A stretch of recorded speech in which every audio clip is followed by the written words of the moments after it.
Olá pessoal, tudo bem? Pessoal do Clube da Leitura. Pessoal, vamos lá, vou gravar esse vídeo porque algo me incomodou, tá? E vocês vão saber o porquê. Peço que vocês assistam até o final, tá? Esse Clube da Leitura foi o primeiro que eu não participei, assim, integralmente, tá? Tá bem? Sem problema nenhum, mas eu vou comentar algo aqui, né? A primeira carta de Pedro. Vou confessar algo, eu nunca senti um livro ser tão aplicado na prática como essa carta, a primeira carta de Pedro, na prática e citada, antes mesmo de acontecer o clube da leitura, tá? Eu ia falar mais coisas lá, no final lá, mas eu percebi que o pessoal, um estava cansado, eu estava com fome, eu estava com frio, eu estava com sono e eu estava nervoso. Então, eu vi que ali o principal foi abordado e não queria me delongar, tá? Primeira carta de Pedro. O tema central é a questão do sofrimento do justo, o sofrimento injusto do justo, tá? Isso me levou a muitos questionamentos, porque a gente tem que tomar cuidado. O que acontece? Tem dois tipos de sofrimentos que o pessoal confunde. Tem o sofrimento mediático. O que é isso, pastor? Aquele sofrimento que a pessoa aproveita para se promover como vítima. Hoje a gente conhece isso aí como vitimismo, tá? Como assim? Isso aconteceu muito nos primórdios da igreja. Pessoas de assim irrelevância na sociedade gostavam de morrer como os mártires cristãos para serem contadas suas histórias, para ganhar notoriedade na história. Eram pessoas assim bem marginalizadas, tá? Pessoas medíocres, miseráveis, que viam no martírio uma chance de serem relembradas, tá? E isso acontece muito nos dias de hoje. É bom ser perseguido em certos pontos para gerar engajamento e mídia, tá? Então, vamos colocar dois parênteses aqui. Tem muito disso hoje, pessoas que às vezes até provocam perseguição e sofrimento para alcançar engajamento. Tanto que você lê história da igreja primitiva, era mais importante o dia da morte de uma pessoa que morreu como mártir cristã do que seu nascimento, tá? Então, dados esses parâmetros que eu ia falar no sábado lá, mas reservei agora, tá? Dados esses parâmetros, então, que sofrimento é esse? Às vezes a gente fala que a gente não sofre. Realmente, a gente não sofre nem um décimo, vai, um centésimo do que os cristãos sofreram. Mas às vezes acha que a gente sofre, a gente faz alguma coisa, a gente abdica de alguma coisa, a gente sacrifica algo, nossa, a gente já tá pronto para certas coisas. E aí eu peguei a questão aí da corrida, por quê? Porque na mesa do dia que a gente conversou, a pessoa, a Débora, que é essa pessoa que eu falei pra vocês aí, ela é professora de educação física, depois ela fez pós em fisioterapia, ela trabalha com medicina do esporte. O que ela falou no dia? A gente conversou tal tudo, já coloquei nos textos aí. A pessoa ela se predispõe a fazer certas, vou usar o termo aqui, a sofrer certas coisas, tá?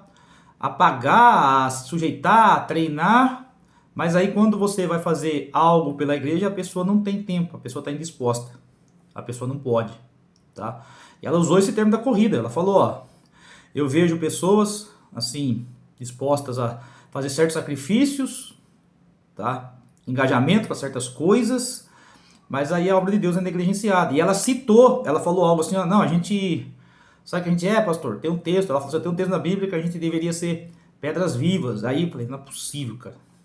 Assim, não, Débora, essa passagem está em 1 Pedro 4, que foi, acho que a hora que eu sentei na mesa, vocês estavam falando, acho que foi até a Kelly que trouxe à baila esse tema, né?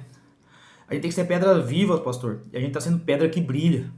Como assim? Falei, a gente brilha, mas não ilumina. A gente brilha, mas não aquece. A gente brilha, mas não muda a vida das pessoas, tá? E ela usou esse parâmetro aí, que é a área dela, da questão das corridas, ciclismo e tal, tudo, tá? E assim, aí trazendo no sábado mesmo, teve outro fator também, foi mais pessoal tratado comigo aqui, no sábado mesmo, né? Aí eu cheguei lá e falei, né? Me arrependi até o último fio de cabelo, né? De ter marcado, de ter acompanhado o filho do meu sobrinho lá no futebol lá. Eu cheguei lá nas três fazendas, acho que era umas 7 alguma coisa. Eu fiquei uns 20 minutos lá, tá? Aí um monte de pessoal caminhando, correndo, pessoal de igreja. Acho que passou ali uns 15 que eu conheço, tá? Eu ali conversando tal tudo, né?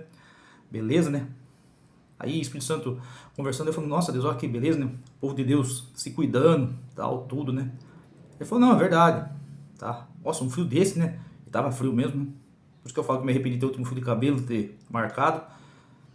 E o Espírito Santo veio, ó, faz o seguinte, marca algo no próximo sábado, 7 horas da manhã, concernente a um devocional com os homens, uma evangelização na praça com as mulheres, um devocional com os adolescentes.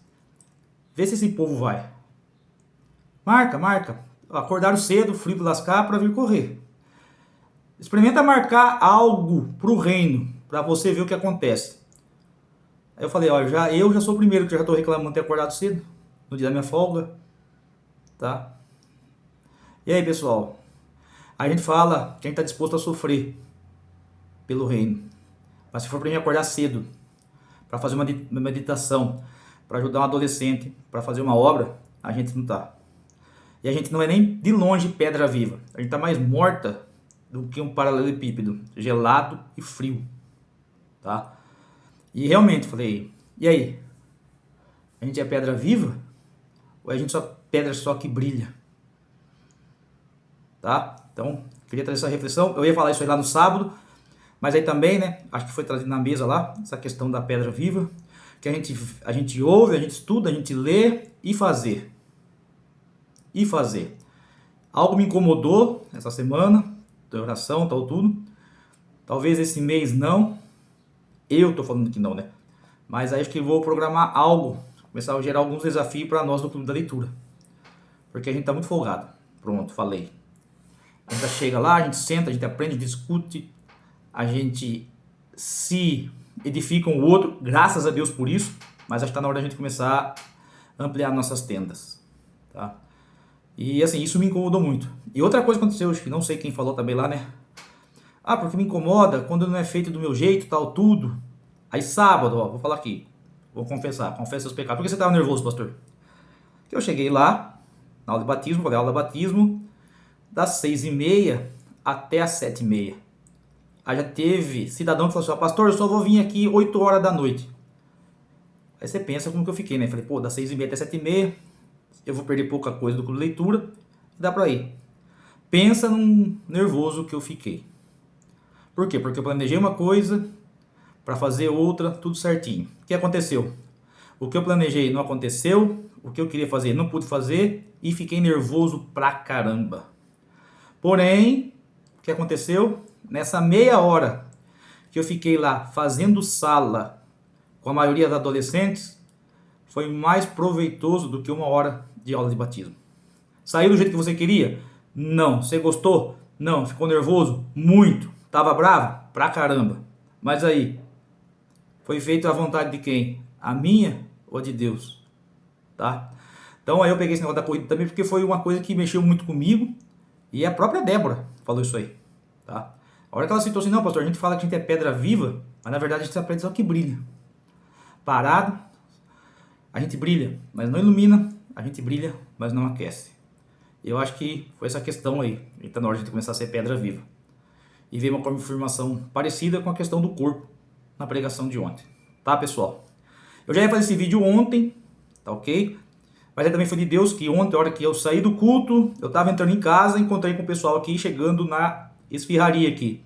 Fomos para a mesa, conversamos ali e saiu novamente uma passagem de 1 Pedro, tá? A gente estava falando tal tudo que o julgamento, tá lá em 1 Pedro 4, 17 ou 18. A gente falou alguma coisa, que Deus parece que pega, pessoal, o julgamento começa pela casa de Deus.